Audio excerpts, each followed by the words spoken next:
Today is a Twizy mission day. Got a 25-mile journey either way, and so I'm going to need to charge when I get to the other end. I'm following Sarah in the car in front, and we're staying in contact with these funky radios. She's probably going to shoot off when we get to the dual carriageway. I'm going to stick to about 50. Did you get that? She's shot off up there somewhere now. Normally I just whack this thing in sport mode and just gun it, but the problem is I need to maximise my range because I don't want my charging time when I get there to be ages as well. So it's a little bit of a compromise, but the thing is, it is winter also, so the battery's a little bit colder, range is a bit less, you know, there's lots of different things to consider. Right, that's the little dual carriageway stretch done. I've gone up to 28 miles range now. Just shows you it had gone down so much because normally I just cane this car everywhere. It's only 12 miles to the charge point at the other end, so we'll be fine. Just coming through Barnston, where are you? Good, good. Doing alright. Still got 70% battery. Turned into quite a nice day for a drive actually. It's nice and dry. It was snowing this morning. Yeah, I can see you. You're stuck behind a lorry up there, aren't you? So even though I was doing 50 mile an hour on that dual carriageway bit, I'm like only one car behind you. There she is. This is like what they do in Top Gear. Oh, is it? You can turn it down. There's the buttons on the side, on the left-hand side. Just turn it down and it just turns the volume down.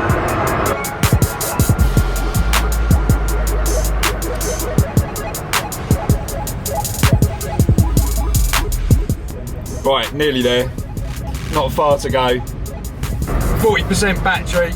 Right, this is where the charge point is. It's in the Nissan garage. I've used this one before, so hopefully it'll be available and working. And there it is. So we'll take our one charge lead. That's the adapter plugged into the Twizy, and then got my Polar card here. Tap that on here. Then you should be able to connect vehicle to socket 1. Sockets around the back. Taking it that socket number 1's the top one. That's gone in.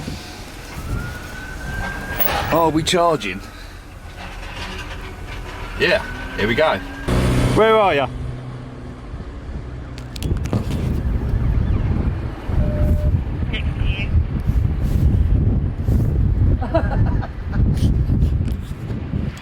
She's there. There you go. Right, swap over cars. Go to where we're going. Hopefully it'll be alright. It's much warmer in here anyway.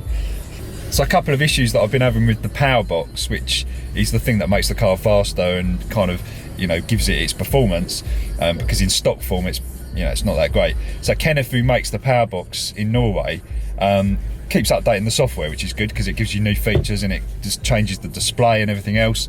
But there are little niggles and little bugs that I've found that can cause problems. So like at the charge point, if you leave the power box on and there's something happens with the charge point where it might just stop charging completely, which is not good, because if you walk away from the car and leave it like I'm doing now, you might come back to the car and it's not charged, which is really not ideal. So what I've done is I've actually turned the power box off. In this case, just almost like disconnected it, because there's a little switch on it, you can disable it.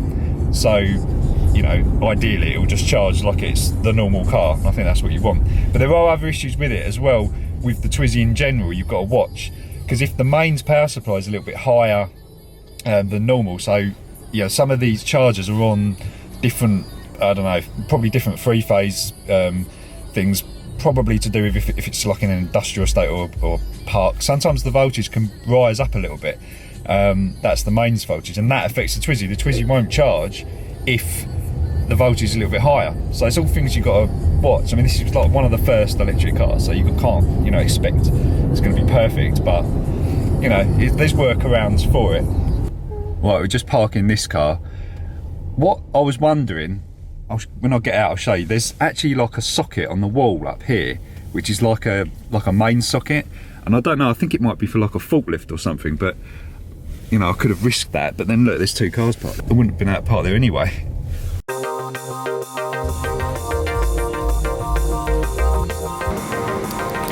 Right, I'm back. done what I needed to do, and now it's time to drive home. So it is actually charged. I just noticed that it just tripped off. Yeah, it's gone off. 100% charged, so we're good to go. So you just need to scan the card again, and that releases it. So some of these charge points, they actually lock the lead in. They all lock the lead in, but some of them don't release it, because this actual lead for the Twizy is slightly different to your normal electric car, because it kind of cheats the system, because it basically gives it a 3-pin plug, because the Twizy's got a 3-pin plug, not a proper Type 2.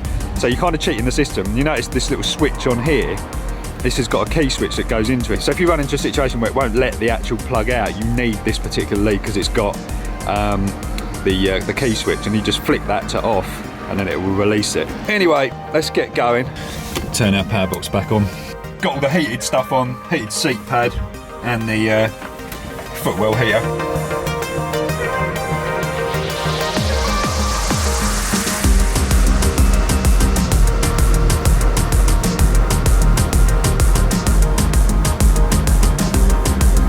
We've got 14 miles to go now, and there's 19 miles range showing, so yeah, we're starting to eat into it a little bit.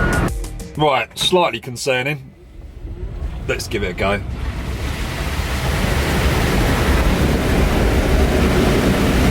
Oh dear. What is the wading capabilities of this little car? I really don't know. Oh, I hope we're going to be alright. Oh, there's not another one. We're only 6.5 miles away from home.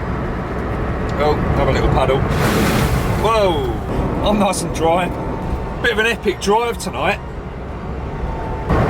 Right, we're on the home straight now. Not far to go. Stick it in sport mode for this last little bit.